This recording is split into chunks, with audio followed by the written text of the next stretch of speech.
इस वक्त सिर्फ एक ही नाम की चर्चा है, हमास।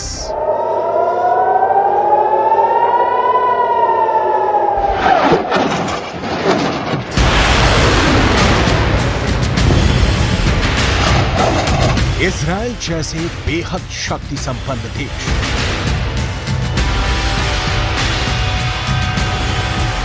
जिसकी सीमाओं पर परिंदा भी पर नहीं मार सकता है और जिसके आकाश को आयरन डोम के कवच से सुरक्षित माना जाता है,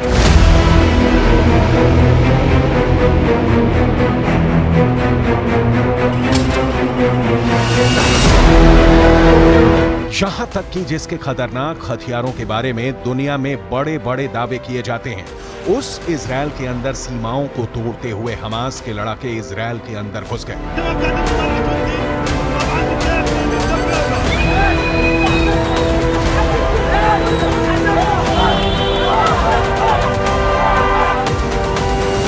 हमास का यह हमला बेहद सफल साबित हुआ। इजराइल पर 7,000 से ज्यादा रॉकेट हमले कर दिए गए। हमास के आतंकी इजराइल के कई नागरिकों को कैद कर गाजा भाग गए।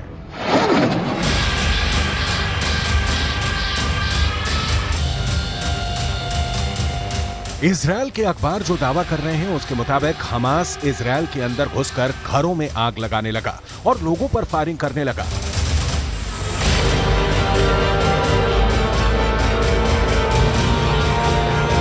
इतना बड़ा हमला कि चंद घंटे बाद इजराइल के प्रधानमंत्री का बयान आ गया, इजराइल के रक्षा मंत्री का बयान भी आ गया और इजराइल की आर्मी ने ऑपरेशन आयरन स्वॉर्ड शुरू कर दिया, जिसके बाद हमास के ठिकानों पर बमबारी शुरू हो गई।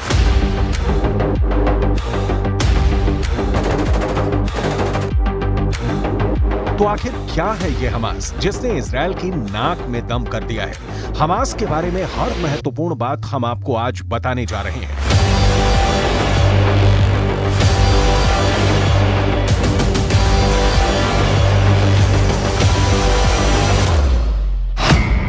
हमास एक अरबी भाषा का शब्द है जिसका अर्थ है उत्साह। हमास का पूरा नाम है शरकत अल मुकावामा अल इस्लामिया। इसका अर्थ है इस्लामिक प्रतिरोध आंदोलन। हमास का लक्ष्य है वेस्ट बैंक और गाजा पट्टी में एक स्वतंत्र इस्लामी राज्य की स्थापना। 1987 में हमास की स्थापना हुई थी और इसकी स्थापना के पीछे भी एक इतिहास है।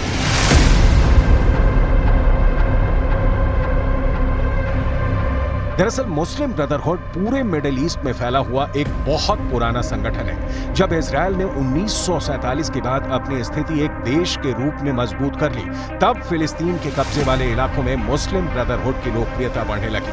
6 डे वॉर के बाद जब इजराइल ने कई अरब देशों को अकेले ही हरा दिया, तो फिलिस्तीन के मुस्लिम ब्रदरहुड के प्रभाव वाले इन्हीं इलाकों में कुछ संगठनों ने इजराइल के खिलाफ जिहाद का ऐलान कर दिया। इसी में से एक संगठन 1987 के दिसंबर महीने में बना, जिसको हमास कहा गया।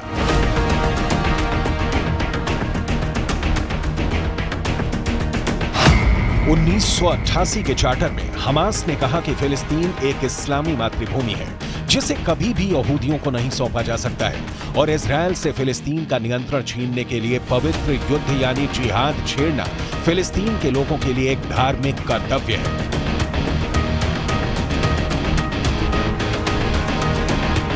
1987 के बाद से ही हमास इजराइल को पूरी तरह से खत्म करने के मिशन पर काम कर रहा है। हमास का सीधा और स्पष्ट ये कहना है कि इजराइल एक बनाया हुआ देश है और फिलिस्तीन की जमीन पर कब्जा करके बना है।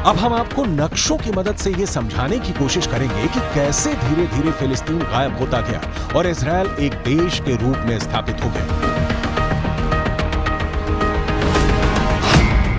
इस नक्शे में जो हिस्सा हरे रंग का है वो फिलिस्तीन के प्रभाव का है और जो हिस्सा सफेद रंग का है वो इजराइल के प्रभाव वाला है।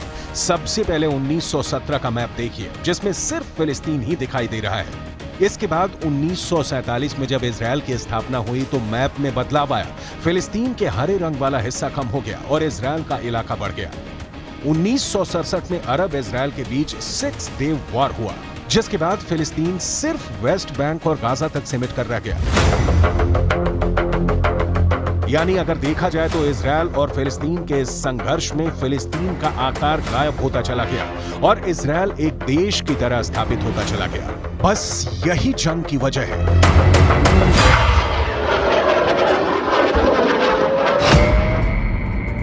हमास कहता है कि जहां इजराइल मौजूद है वो फिलिस्तीन की मातृभूमि है, जबकि इजराइल ये कहता है कि जहां हम मौजूद हैं ये यहूदियों की ऐतिहासिक जमीन है।